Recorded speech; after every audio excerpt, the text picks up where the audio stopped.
Begin with Attorney General's continued demand of the U.S. Department of Justice to release all of the Epstein files unredacted. The AG announcing his support of a bill introduced by Congresswoman Teresa Ledger Fernandez. John Rapolo's live for us in downtown Albuquerque. Don. Yeah, Shelley, Doug, New Mexico Attorney General Raul Torres supporting amendments to the Epstein Transparency Act. You may recall that was passed just last year. In 2025, the Epstein Transparency Act was passed. It allowed for the release of all Epstein files held by the federal government. Not all files have been released, and many of the more than 3 million have been redacted. Critics say those redactions conceal embarrassing or politically sensitive information for some in positions of power. We also know that they have failed to abide by the Epstein Transparency Act.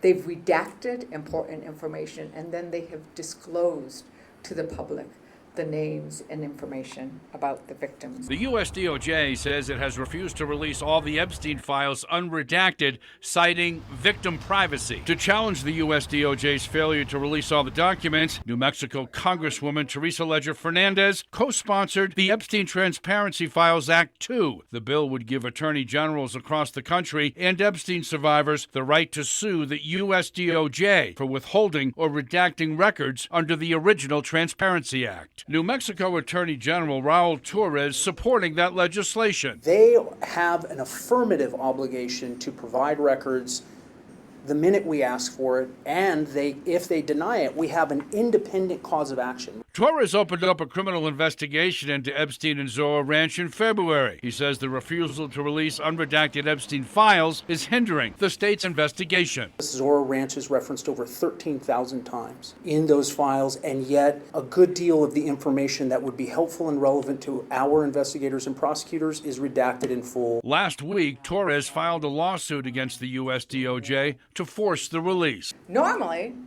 the Department of Justice follows the law, but what we are seeing is they are not.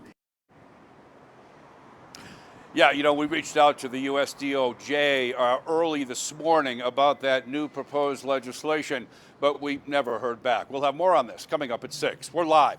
Downtown Albuquerque, John Rapolo, KOAT, Action 7 News.